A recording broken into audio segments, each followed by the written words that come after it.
The U.S. Navy's Missile Problem in the Shadow of the Iran War. Gürdeniz. The U.S. Navy's problem is not a shortage of VLS cells. The real problem is insufficient missile production, industrial, and logistics capacity to refill those cells when a war becomes prolonged. Most of the principal missiles used by the U.S. Navy, which consists of approximately 233 combat ships and 60 auxiliary vessels for land attack, air defense, and surface warfare, are launched from vertical launching systems, or VLS. Tomahawk Block 4 and 5 cruise missiles are used for land attack. SM-2, SM-3, SM-6, and ESSM missiles are used for air and missile defense, and some SM-6 and ESSM variants can also be used against surface targets. The number of VLS cells on a warship therefore largely determines the maximum number of ready-to-fire missiles it can carry. Because the ship has no separate main magazine for these missiles outside the VLS, every missile fired directly reduces its remaining combat load. Empty cells cannot be replenished at sea from another ship. The missiles must be reloaded vertically into the cells in port using heavy cranes. The fundamental issue is therefore the ability to refill VLS cells throughout a war. U.S. VLS capacity. Today, each of the U.S. Navy's 70 DDG-51 class destroyers has 96 VLS cells. Each of its 3 Zumwalt class destroyers has 80 VLS cells. Each of its 17 CG-47 class cruisers has 122 VLS cells, and each of its 12 Virginia-class nuclear-powered attack submarines has between 12 and 40 VLS cells. If we assume that all 102 of these destroyers, cruisers, and submarines are operational, and that every VLS cell is loaded, the result is a total ready-to-fire capacity of approximately 10,000 missiles, or an average of 98 per vessel. VLS capacity of U.S. allies. The vertical launching system capacity of the United States' principal allies is also quite limited compared with that of the United States. The Japan Maritime Self-Defense Force has approximately 1,000 VLS cells across around 16 Aegis destroyers, while the South Korean Navy has approximately 700 to 760 VLS cells across 17 major combatants. By contrast, the British Royal Navy currently has a total of only 288 VLS cells on its 6 Type 45 air defense destroyers in active service. Chinese and Russian VLS capacity. An examination of China's modern surface fleet, the U.S. Navy's largest maritime rival, shows approximately 112 cells on each of around 10 Type 055 cruisers destroyers, 64 cells on each of 35 Type 052D DL destroyers, and 32 cells on each of 40 Type 054A frigates. Based on these 3 classes alone, China has approximately 4,640 VLS cells across about 85 ships. When other older and newer VLS-equipped classes are included, its total approaches or exceeds 5,000 cells. China's universal VLS cells can launch, among other weapons, HHQ-9 family air defense missiles, YJ-18A anti-ship cruise missiles, and U-8 anti-submarine warfare rockets. Although most Chinese attack submarines launch cruise and anti-ship missiles through their torpedo tubes, strategic nuclear submarines have vertical ballistic missile launchers, and the new generation Type 093B attack submarines are assessed to have VLS capacity for cruise missiles. The anti-ship missile VLS capacity of Russia's surface fleet is estimated at approximately 500 to 700 cells. When air defense VLS cells are included, its total vertical launch capacity reaches approximately 1,200 to 1,500 cells. However, the Russian Navy's main long-range strike power comes less from its VLS capacity than from its Yasen and Oscar-class submarines and other submarines capable of launching Caliber and Onyx missiles through torpedo tubes. Assessing the Russian Navy's missile power solely by counting VLS cells would therefore be misleading. Changing missile loads. The number of vertical launcher or VLS cells alone does not reveal the actual ammunition load carried by a warship. The VLS cells on the same ship may be filled with different missile combinations depending on the mission. A Navy's peacetime deployment loadout can differ substantially from the loadout used in a high-intensity air-sea campaign. Because a warship's first priority is its own survival, a significant share of its VLS cells is generally allocated to air defense missiles, such as the SM-2, SM-3, SM-6, and ESSM. Anti-ship cruise missiles, land attack missiles, and anti-submarine warfare munitions are loaded in varying proportions depending on the theater, the threat assessment, and the purpose of the mission. 2 ships of the same class may therefore deploy with entirely different missile configurations, despite having the same number of VLS cells. The United States retains a clear advantage in VLS capacity. Although the U.S. Navy has fallen behind the Chinese Navy in the number of warships, it continues to hold a clear advantage of as much as 2 to 1 in vertical launcher capacity. In other words, despite having fewer platforms, the United States has roughly twice China's capacity to carry long-range precision-guided munitions. When the approximately 1,000 VLS cells of Japan and 700 cells of South Korea, two important U.S. allies in the Pacific, are added, the total missile magazine depth of the U.S.-led alliance rises well above China's. Nevertheless, it would be wrong to draw a definitive conclusion about the balance of power solely from the total number of VLS cells. The U.S. Navy's low level of combat readiness. According to the USNI Fleet Tracker dated July 20, 2026, only about 100 of the U.S. Navy's 233 combat ships and 60 auxiliary vessels were forward deployed, and only around 90 of those were active in operational areas. This indicates an effective combat readiness level of approximately 30%. A significant portion of the fleet is undergoing maintenance, modernization, or training, while other ships are assigned to different operational areas, including the Atlantic, Mediterranean, Middle East, and Indian Ocean. There is therefore a major gap between the fleet's size on paper and the combat power actually available for use. Even during a period of large-scale conflict with Iran, roughly two-thirds of the fleet was not present in the theater, clearly illustrating this gap. Even if some ships at their home ports could be prepared rapidly for combat, the most optimistic assessment would place readiness at no more than approximately 50% today. Moreover, the planned maintenance and repair program is about 7 years behind schedule, and many ships in the reserve fleet intended for mobilization are more than 40 years old. This is one of the most important structural weaknesses limiting the United States' numerical fleet advantage. The United States' real problem: missile production and replenishment. The U.S. Navy's most critical problem is not an insufficient number of VLS cells, but the speed at which expended air defense and strike missiles can be reproduced and delivered back to the fleet. In high-intensity naval warfare, the decisive factor is not the opening salvo. It is the industrial production capacity, supply chain resilience, and delivery speed needed to refill VLS cells as they are emptied during a prolonged war. The United States faces significant structural constraints in this area. Defense industrial production rates are low, while shortages of skilled labor, bottlenecks in subcontractor networks, and problems obtaining critical components, especially rare metals, make it difficult to expand capacity rapidly. This vulnerability is rooted in the operations the United States conducted after 1990 against adversaries such as Iraq, Afghanistan, Libya, and Syria, none of which posed a strong air or missile threat.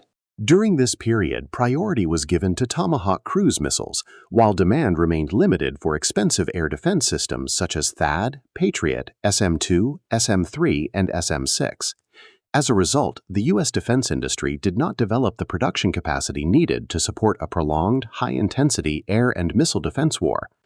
According to a 2024 assessment by the National Interest, by the end of 2023, the United States had procured approximately 12,000 SM-2s, 400 SM-3s, 1,500 SM-6s, and 9,000 Tomahawks, while expending at least 2,800 Standard missiles and 2,900 Tomahawks in wars, exercises, and training. The approximately 17,000 missiles theoretically remaining were therefore sufficient to fill the roughly 10,000 VLS cells in existence at the beginning of 2024 only once. Moreover, annual SM-6 production remained at around 125 missiles after 2017. Tomahawk procurement gradually declined, and the fiscal year 2025 budget did not even include an order for new Tomahawks. Although the Trump administration recognized this structural weakness and directed the defense industry to increase production, rebuilding rapidly depleted munition stocks has become increasingly difficult because of the war in Ukraine, followed by the conflicts in Iran and West Asia. In a possible Pacific War, the decisive issue for the United States will therefore not be the number of warships or VLS cells it possesses, but its ammunition production capacity, replenishment speed, and industrial infrastructure needed to keep those ships continuously combat capable. The 2027 scenario and missile loads. If the United States reaches its long-standing target of 80% combat readiness in 2027 and sends all-ready combat ships to the Western Pacific, it would have approximately 80 VLS-capable warships and 8,000 VLS cells. If China reaches a 90% combat readiness level, it could achieve a similar capacity with approximately 76 VLS-equipped ships. The result would be a rough balance in VLS capacity in the Western Pacific. However, the United States would retain an important advantage through its ability to launch approximately 240 Tomahawks from 22 Virginia-class nuclear-powered attack submarines. Although the two sides would approach parity in opening salvo capacity, the United States' most important advantage would be its concealed undersea strike capability. By contrast, most of the VLS load aboard U.S. surface ships would consist of air defense missiles. These munitions would very likely be consumed rapidly during the opening stages of a war under intense Chinese missile attacks from land, air, and sea. Even if the ships remained outside missile range, their land attack and anti-ship weapons would then begin to run down quickly. Missiles needed in the Pacific are being expended in West Asia. The U.S. Navy's VLS-equipped Aegis cruisers and destroyers do not operate only in the Red Sea and Eastern Mediterranean. These same ships would form the backbone of air and missile defense for carrier strike groups in a high-intensity war with China. Given the intense ballistic and hypersonic missile threat in the Western Pacific, each carrier group could be expected to require protection from 4 to 5 Aegis ships. In theory, this would mean a requirement for 40-55 VLS-capable warships to protect 10 to 11 carrier strike groups. The SM-2, SM-3, and SM-6 missiles carried by these ships are used against different layers of threats. SM-3 and SM-6 inventories are particularly important against China's DF-21D, DF-26, and DF-27 anti-ship ballistic missiles, the last of which is assessed to have a range of 5,000 to 8,000 kilometers. However, the munitions that would be needed in the Pacific have been heavily expended in recent years in the Red Sea, the Eastern Mediterranean, and the wars involving Iran. Every SM-2, SM-3, and SM-6 fired against the Houthis or Iranian missile attacks on Israel also reduces the strategic stocks that could be reserved for the Pacific. Because production rates cannot compensate for this expenditure, the ammunition problem has evolved from a regional logistics issue into a strategic problem affecting U.S. global force planning. Under U.S. combat doctrine, 2 air defense missiles are fired against an approaching aerial threat. This creates a serious vulnerability in both quantity and cost. Missiles costing millions of dollars may be expended against a Houthi drone worth $100,000. Because of this pressure, the U.S. Navy plans to integrate Patriot PAC-3 MSE interceptors into Aegis warships, in addition to the existing Standard missile family. This initiative reflects not only a search for a deeper, multi-layered air defense architecture, but also concerns about existing interceptor inventories and production capacity in the face of China's increasingly advanced ballistic and hypersonic missile threat. The problem is not VLS cells, but missile production and reloading capacity. The conflicts that began in late 2023 and developed into a large-scale U.S.-Israeli-Iranian war in 2026 demonstrated that the U.S. Navy's fundamental problem is not the number of VLS cells.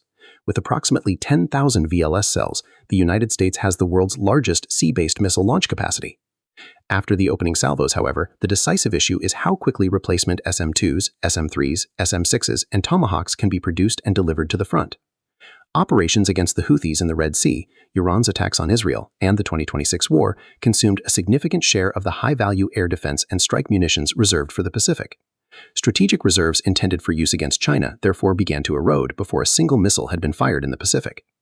The problem is not only declining inventories, but also the inability of U.S. defense industrial production to keep pace with operational expenditure. The infrastructure built after the Cold War is not scaled to support simultaneous, prolonged wars of attrition in Europe, West Asia, and the Pacific. In addition, SM-2, SM-3, and SM-6 production lines must also fulfill orders from Japan, South Korea, Australia, and other allies. Long production and delivery times are as important to constraint as high cost. Replacing strategic interceptors such as the SM-3 can take years. The decisive factor in future naval wars will therefore be less the number of missiles available to fire on the first day than the industrial capacity to refill empty VLS cells as the war continues. The real problem is not firepower, but sustaining it. Continuously meeting the ammunition, fuel, and maintenance needs of task forces thousands of nautical miles away is a prerequisite for warships to remain combat effective after their opening salvo. In every theater, another major challenge for the U.S. Navy is delivering ammunition, fuel, spare parts, and reinforcements across thousands of nautical miles to the front. Difficulties encountered while transporting supplies to Europe during the Russia-Ukraine war demonstrated how vulnerable Pacific logistics could be in a conflict with China. Similarly, since February 28, 2026, U.S. warships unable to enter the Gulf through the Strait of Hormuz have had to obtain fuel and food from support vessels at sea while traveling to ports in Guam or India to replenish missiles. The U.S.-flagged merchant fleet is limited to approximately 200 ships. The military Sea Lift Command fleet is also not large enough to support simultaneous high-intensity wars on multiple fronts. By contrast, China's merchant fleet of approximately 5,500 ships could provide a substantial wartime logistics reserve. According to Pentagon planning, approximately 90% of military cargo in a war with China would be transported by sea. Yet distances in the Pacific are far greater than in Europe, and the supply lines would be much more exposed to missile, submarine, air, and surface threats. Aegis destroyers would have to be assigned to convoy protection, even though the same ships would also be needed for carrier defense and ballistic missile interception. Forward bases such as Guam would be critical for ammunition replenishment, but they are within range of Chinese missiles. Resupply from bases farther to the rear would lengthen the routes and increase dependence on maritime transport. After Virginia-class submarines and surface ships exhausted their initial missile loads, they would have to return to secure ports, and even a second full reload could not be guaranteed. The United States' numerical VLS advantage over China is therefore not decisive on its own. The outcome of a Pacific War would depend less on firepower available on the first day than on the ability to deliver fuel, ammunition, and reinforcements safely across the ocean for months. The U.S. Navy's main challenge is not acquiring more ships or VLS cells, but rebuilding the production and logistics architecture needed to sustain that firepower. Conclusion: the 2026 Iran War demonstrated the extent to which not only U.S. air and naval operations, but also U.S. inventories of precision-guided munitions were under strain.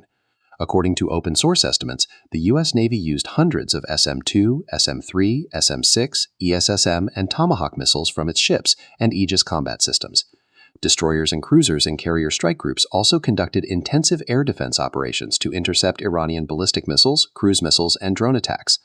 Before the war, open sources estimated that the United States possessed approximately 1,160 SM-6s, 410 SM-3s, 3,100 Tomahawks, and thousands of ESSMs and SM-2s, but a significant share of these inventories is assessed to have been consumed during the war. Unit cost were approximately $28.7 million for an SM-3, $15.5 million for a THAAD interceptor, $5.3 million for an SM-6, $3.9 million for a Patriot interceptor, $2.6 million for a Tomahawk, and around $2 million for an ESSM Block II. More importantly, replacing these munitions is not only a matter of money, but also a serious matter of time. Given existing production capacity, replacing the expended ammunition is estimated to require delivery periods of between 3.5 and 5.5 years.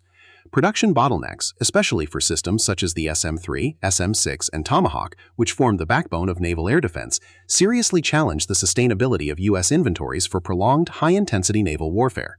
This shows that in a future large-scale conflict in the Pacific or another theater, ammunition stocks have become a strategic factor at least as important as the number of platforms.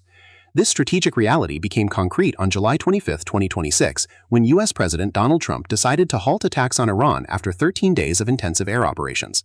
According to the New York Times, the decision was influenced by the rapid depletion of Patriot air defense missile inventories, the growing vulnerability of U.S. bases in the Gulf, the risk of a wider regional war, and the fact that the operation strengthened social solidarity in Iran rather than producing the expected political outcome. In other words, Washington slowed the operational tempo not because it had lost military superiority, but because it recognized that the ammunition, logistics, and industrial costs of a prolonged high-intensity war had become incompatible with its strategic objectives. The decision once again demonstrated that success in modern air and naval warfare depends not only on advanced weapon systems, but also on the industrial capacity to produce them sustainably and deliver them to the front. In the great power competition of the 21st century, the decisive factor will not be possessing the most powerful fleet, but maintaining the production, logistics, and ammunition ecosystem capable of fighting the longest. The great naval wars of the 21st century are leaving behind the platform-centered thinking of the Cold War. The decisive issue is no longer how many aircraft carriers, destroyers, or VLS cells a country possesses. What matters is whether it has the industrial infrastructure to refill emptied VLS cells as a war continues, the logistics power to transport those munitions across oceans to distant fronts, and the economic capacity to sustain simultaneous operations in multiple theaters. The Iran and Houthi crises have shown that simply possessing the world's most powerful navy is not enough. From China's perspective, every U.S. air defense missile and Tomahawk expended in West Asia is one less munition available for a war in the Pacific that has not yet begun.